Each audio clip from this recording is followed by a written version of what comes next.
edition. This is a Toyota Supra 2021 edition, and this is actually the 3.0 Premium edition. And just getting into some of the specs, it's under 3,400 pounds, kind of light, kind of reminds me of my old Corolla.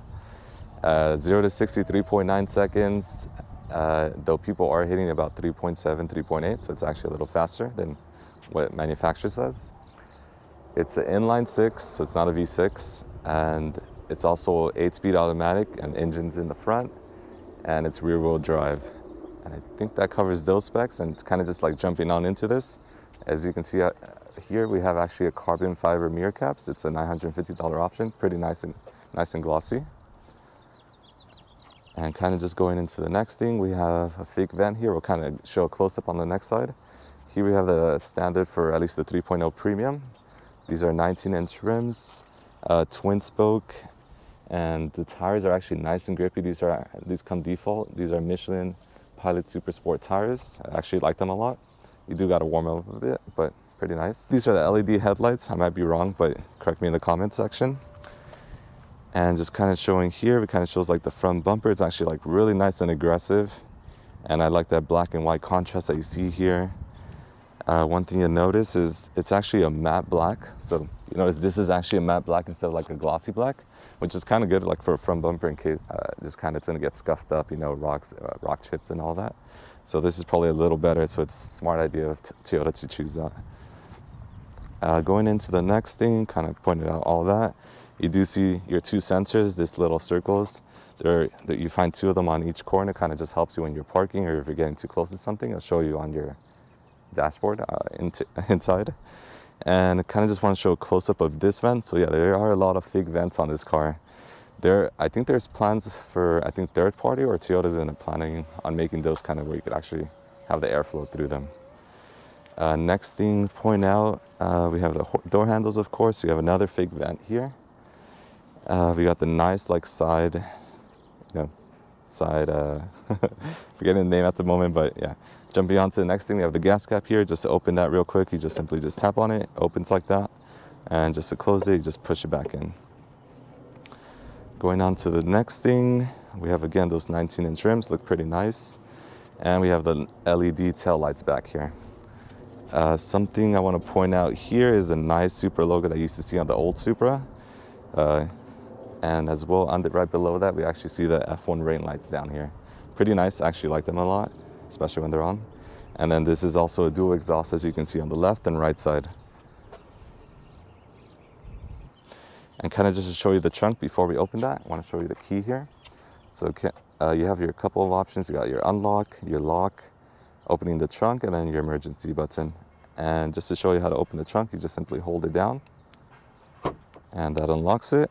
And kind of just like, I usually just put my fingers down here, pull it up a bit, and it'll go up on its own. Pretty nice. You have some space here. We want to just show that with more detail. I'll probably cut that over as well, where we'll show you how much space you have down here. And you probably could go get some groceries, and you also have like the ski pass in the center. I probably wouldn't recommend the golf clubs back here. You might be able to fit some, or maybe another option would, if you're here in California, you probably go surfing. Maybe you could fit possibly a 5-footer, but nothing too much beyond that. And yeah, that's pretty nice. Just to close this, kind of odd, but it's not too much of an issue. You kind of just like pull this down, and as you get here, you kind of just like throw it a little bit, and it closes and makes a nice noise. And going on to this side is I want to show you how to lock and unlock the car. I'm going to put the key in my pocket. Right now it's locked. It's actually open, as you can see with the mirror caps. And the way you lock it, if you actually show it here, you'll see there's 3 slits here. All you simply do is just pass your finger over it, and you'll see it actually locks it and makes the noise, as well as the mirror, the side mirror is closing up there. And if you want to unlock it, you just kind of put your fingers like anywhere along like this side, and kind of, so as I put my finger here, it actually unlocks it. Or if you want to have like what you probably do, especially when you're getting in and out of the car, you probably have it locked, of course. And maybe like, let's say I'm walking up to the car, I simply just put my hand in, and it's just as I'm about to get in, and I just have it unlocked for me and ready to go. Just to show you, you got the nice seats. They're pretty nice and comfortable. You got like 14-way power adjustable seats. You could also have 2 settings where you could save them, maybe for you and your significant other. And you can also set it as well too. You also have lumbar support, just to point that out. And yeah, they're pretty comfortable. They got seat warmers and everything. Let me just quickly sit in the car real quick. A little bit low, but it's not too hard to get into compared to like some supercars and all that. It's got the, what you expect, like a BMW interior mixed with like Toyota. And yeah, you have your BMW kind of like center here, your shift, not your shift, but like your Prindo, as some people call it.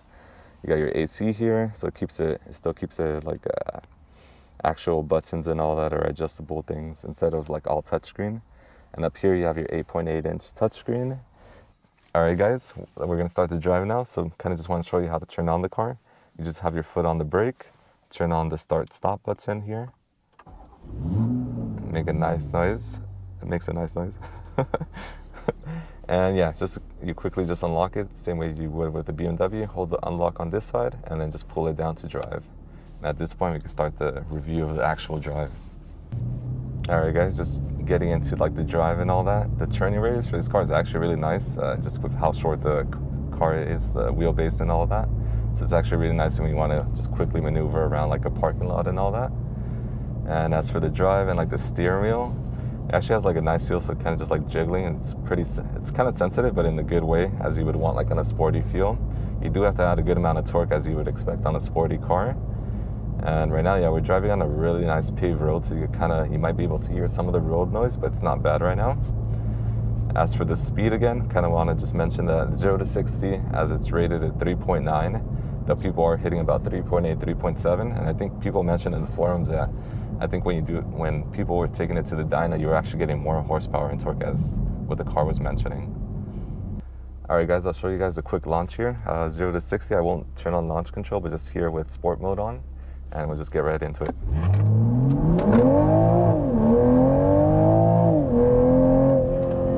And that was 60 there. Pretty nice and quick, makes a nice noise. Torque steer is actually really manageable, which I like because I've driven some cars where the torque steer is kind of scary to drive. But yeah, I actually enjoy this. A couple more things to point out for you guys. We also have, right now it's on default, so it's not too loud as well and not too aggressive on the sportiness of like kind of just wanting to go really quick. Here on the center you see the sports button, so click on this. You already hear it actually getting a little louder. So visibility is actually really nice. You actually have like these windows are kind of low, so you can actually see like around you really nicely. And another thing, as well as your blind spot, it's kind of good, I'd say. And then you also have the blind spot assist, the little triangles on each of the mirrors.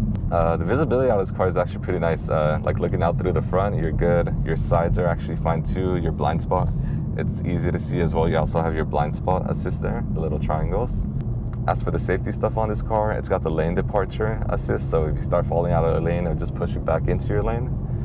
The other safety thing again is also your blind spot assist. It also has like some pre-collision warnings. I might miss a few, so I'll kind of just like list them out below here as you see on the video.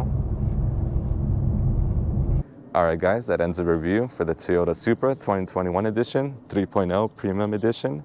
Hope you guys liked the video. If you guys can subscribe and like, that helps me out a lot. As well, if you guys have any feedback or any comments on this, just throw them down below and I'll actually read them and try to reply to as many as I can. And I hope you guys, again, enjoy the review. Until next time.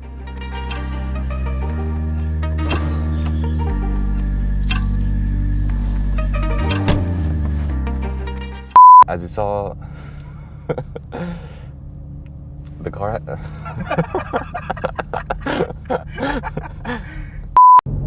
you can hear it. It's so hard sometimes.